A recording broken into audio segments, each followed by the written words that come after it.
Bonjour et bienvenue à cette troisième vidéo en études sociales sur l'Athènes antique. Aujourd'hui, nous allons parler de la vie dans l'Athènes antique.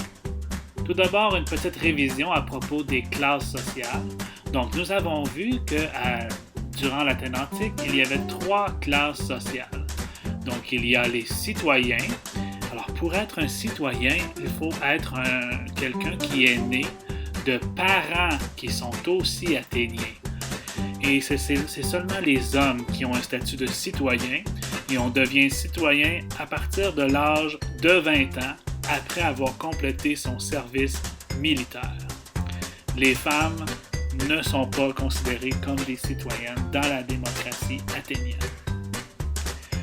La deuxième classe sociale que nous avons vue, ce sont les métèques. Alors les métèques, eux, ce sont des résidents athéniens, donc ils vivent à Athènes, mais ils sont nés à l'extérieur d'Athènes, donc ce sont des étrangers. Ils n'ont pas le droit de posséder de terre, ni de devenir citoyens. C'est en gros ou en général des marchands qui viennent vendre des produits à Athènes. Le dernier groupe, ce sont les esclaves. Alors, les esclaves, eux, appartiennent à des Athéniens ou à la cité-État d'Athènes. Et la plupart des esclaves ont été capturés par les Athéniens lors d'attaques de leur cité-État. Les esclaves ne peuvent pas devenir citoyens non plus et ils font toutes sortes de travaux quand même difficiles, dont, entre autres, l'agriculture, mais ils pouvaient aussi être des pédagogues, c'est-à-dire aider les enfants à l'école. On peut donc dire que la classe sociale était décidée pour une personne à sa naissance. Et c'est ce qui nous amène à parler de la vie familiale dans l'Athènes antique. Alors, quand il y avait un nouveau-né, un bébé qui venait au monde, on l'annonçait à tout le monde. Quand c'était un garçon, la famille fixait sur la porte de la maison une branche d'olivier en symbole de victoire. Si c'était une fille, on fixait un bout de laine à la porte, ce qui était un symbole de tâches ménagères futures. Comme vous allez voir, les rôles des femmes et des hommes, ainsi que des filles et des garçons, étaient bien différents. Tout d'abord, l'éducation des enfants. Les filles et les garçons passaient leurs premières années à la maison, dans la partie réservée aux femmes. Ils s'amusaient avec toutes sortes de jouets, des hochets, des toupies, des poupées, des yo-yo, des cerceaux, des balançoires et des osselets qui étaient une sorte de jeu de dés. Vers l'âge de 7 ans, les garçons et les filles étaient séparés.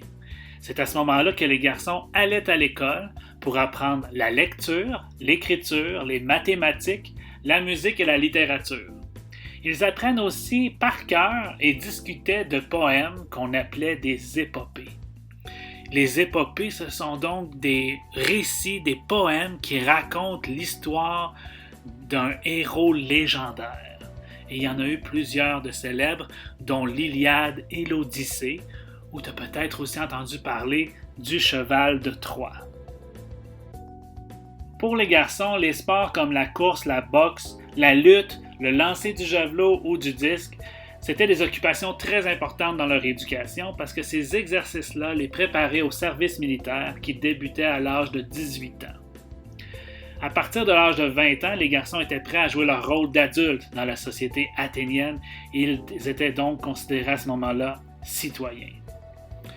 Qu'est-ce que faisaient les hommes de plus de 20 ans? Ils passaient leur journée, surtout à l'extérieur de la maison, avec d'autres hommes pour travailler, pour faire des achats à l'agora, pour discuter de politique et voter.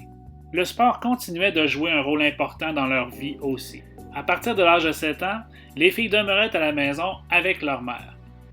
Certaines filles apprenaient à lire et à écrire si elles étaient chanceuses, mais leur éducation portait surtout sur les tâches qu'elles auraient à remplir à l'âge adulte, soit élever des enfants, filer et tisser.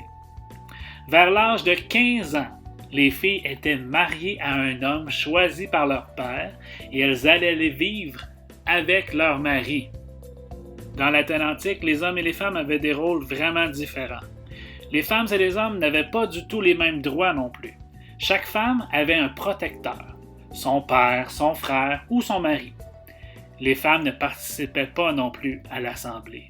En résumé, à l'âge de 18 ans, un garçon devait faire son service militaire. À 20 ans, ils devenaient citoyens et pouvaient voter. Une fille pouvait être mariée à un homme dès l'âge de 15 ans et c'est son père qui choisissait son mari et elle allait vivre avec lui.